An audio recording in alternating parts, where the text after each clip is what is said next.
something. ಆದ್ರೆ ನಿಮಗೆ ನಾನು ಹೇಳಲು ಬಯಸ್ತೇನೆ, as days went on, ಹಾಗೆ ದಿನಗಳು ಕಳೆಯಿತು, after amen she became a queen, ಅವಳು ರಾಣಿ ಆಗಿದ್ದ ನಂತರ when the nation celebrated the new queen, ಹೊಸ ರಾಣಿಯನ್ನು ಪೂರ್ತಿ ದೇಶವೇ ಆಚರಿಸಿದಾಗ, amen, I tell you something, ನಿಮಗೆ ನಾನು ಹೇಳ್ತೇನೆ, amen, something started to happen within the province, ಅಲ್ಲಿ ಆ ಪ್ರಾಂತ್ಯದ ಆ ಒಂದು ರಾಜ್ಯದ ಒಳಗೆ ಏನೋ ಒಂದು ಆಗಲು ಪ್ರಾರಂಭಿಸಿತು. amen. Satan raised a man called as Haman. ಸೈತಾನನು ಆಮಾನ್ ಅನ್ನುವಂತ ಒಂದು ವ್ಯಕ್ತಿಯನ್ನು ಎಬ್ಬಿಸ್ತಾನೆ. Hallelujah. Hallelujah. Satan started to do something inside the kingdom. ಸೈತಾನನು ರಾಜ್ಯದ ಒಳಗೆ ಏನೋ ಒಂದನ್ನು ಮಾಡಲು ಪ್ರಾರಂಭಿಸ್ತಾನೆ. When Vashti was the queen, ವಸ್ತಿಯಳು ರಾಣಿಯಾಗಿದ್ದಾಗ, amen, there was no such problem. ಅಲ್ಲಿ ಏನು ಗಲಿಬಿಲಿ ಇರಲಿಲ್ಲ. But ಆದರೆ amen, when Esther came, ಎಸ್ತರಳು ಬಂದಾಗ, amen, there started a new problem. ಅಲ್ಲಿ ಒಂದು ಹೊಸ ಸಮಸ್ಯೆ. Amen. This Haman was not in a very low position. ಆಮಾನನು ಏನೋ ಕೆಳಗೆ ಒಂದು ಅಧಿಕಾರಿಯಾಗಿ ಆತ He ಇರಲಿಲ್ಲ. was in a very high position. ಆತ ಉನ್ನತವಾದ ಅಧಿಕಾರಿಯಾಗಿದ್ದ. He was a very strong prime minister for that province. ಆತ ಆ ಒಂದು ರಾಜ್ಯಕ್ಕೆ ಆತನು ಒಂದು ಪ್ರೈಮ್ ಮಿನಿಸ್ಟರ್ ಆಗಿ ಆ ಒಂದು ಸ್ಥಾನದಲ್ಲಿದ್ದ. Hallelujah. Hallelujah. Hallelujah. Hallelujah. He was a very influential man. ಆತ ತುಂಬಾ ಇನ್ಫ್ಲೂಯೆನ್ಸ್ ಹೊಂದಿರುವಂತ ವ್ಯಕ್ತಿ ಆತ. But he had a very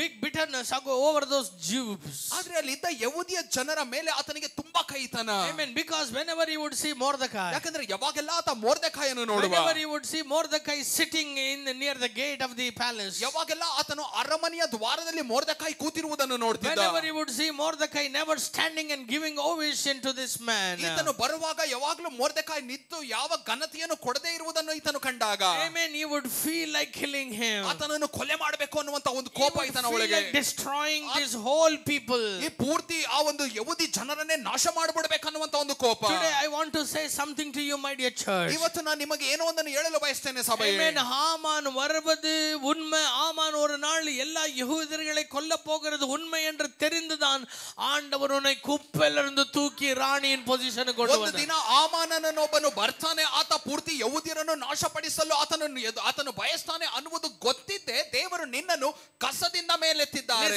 Listen.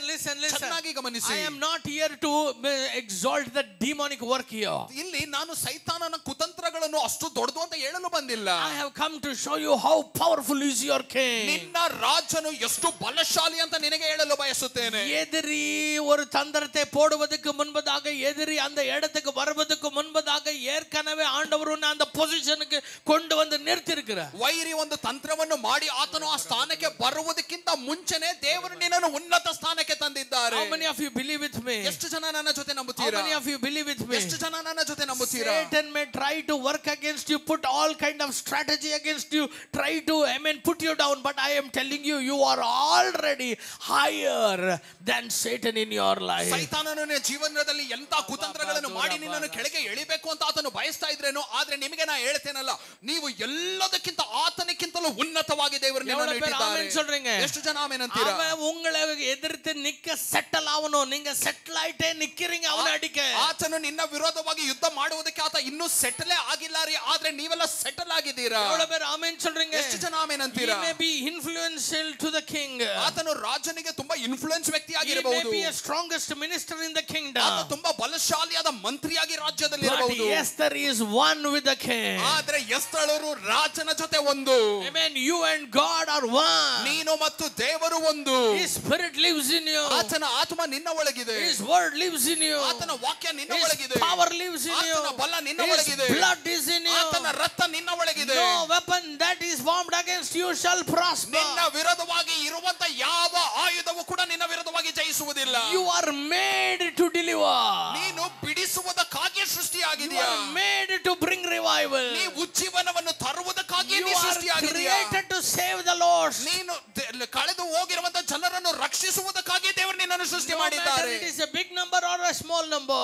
ದೊಡ್ಡ ಒಂದು ಸಂಖ್ಯೆನ ಸಣ್ಣ ಸಂಖ್ಯೆನೋ. Amen. I tell you. ನಿಮಗೆ ನಾನು ಹೇಳ್ತೇನೆ. You are called for the Jews. ನೀನು ಯಹೂದ್ಯರಿಗಾಗಿ ಕರೆಯಲ್ಪಟ್ಟಿದ್ದೀಯ. You are called for the Jews. ನೀ ಯಹೂದ್ಯರಿಗಾಗಿ ಕರೆಯಲ್ಪಟ್ಟಿದ್ದೀಯ. Amen. Hallelujah. Hallelujah. If you say I am a broken man, ಅಯ್ಯೋ ನಾ ಮುರಿಯಲ್ಪಟ್ಟ ವ್ಯಕ್ತಿ ಅಂತ ನೀ ಹೇಳಿದ್ರೆ, you are called to reach the broken hearted. ಮುರಿಯಲ್ಪಟ್ಟಿರುವಂತ ಜನರನ್ನು ಮುಟ್ಟುವುದಕ್ಕಾಗಿ ದೇವರು ನಿನ್ನನ್ನು ಕರೆದಿದ್ದಾರೆ. If you say I am the sick man, ಅಯ್ಯೋ ನಾ ವ್ಯಾಧಿ ಉಳ್ಳ ವ್ಯಕ್ತಿ ಅಂತ ನೀ ಹೇಳಿದ್ರೆ, God has appointed you to heal all the sick people. ಎಲ್ಲಾ ವ್ಯಾಧಿಯಲ್ಲಿರುವಂತ ಜನರನ್ನು ಸ್ವಸ್ಥಪಡಿಸುವುದಕ್ಕಾಗಿ ದೇವರು ನಿನ್ನನ್ನು ಆರಿಸಿದ್ದಾರೆ. எந்த ஜாதிக்கு சேர்ந்தவன்றத ஒரு வசை யோசிச்சு பார். ಯಾವ ಜಾತಿಗೆ ಸೇರಿರುವವಳು ಅಂತ ಒಂದು ಸಾರಿ ಯೋಚಿಸಿ ನೋಡು. If you are broken person, ನೀ ಮುರಿಯಲ್ಪಟ್ಟ ವ್ಯಕ್ತಿ, if you are a tearful person, ಕಣ್ಣೀರುಳ್ಳ ವ್ಯಕ್ತಿ, அந்த ஜாதிக்கு சேர்ந்ததா ನೀ ಯಾವ ಜಾತಿಗೆ ಸೇರಿದ್ಯಾ? நீ அநாத ஜாதிக்கு சேர்ந்ததா? ಅನಾಥಳು ಅನ್ನುವಂತ ಜಾತಿಗೆ ಸೇರಿದ್ಯಾ? எல்லாராலும் கீழாய் பேசப்பட்ட ஒரு ஜாதிக்கு சேர்ந்தவளா? ಎಲ್ಲರಿಂದ ಕೀಳಾಗಿ ತಳ್ಳಲ್ಪಟ್ಟಿರುವಂತ ಒಂದು ಜಾತಿಗೆ ನೀ ಸೇರಲ್ಪಟ್ಟಿದ್ಯಾ? அப்படிப்பட்ட ஜாதியை தான் நீ காப்பாத்த போற. ಆ ರೀತಿಯಾಗಿರುವಂತ ಜಾತಿಯನ್ನೇ ನೀನು ಕಾಪಾಡ್ತೀಯಾ? That is your calling. ಅದೇ ನಿನ್ನ ಕರೆಯುವಿಕೆ. That is your calling. ಅದೇ ನಿನ್ನ ಕರೆಯುವಿಕೆ. Your failure is your calling.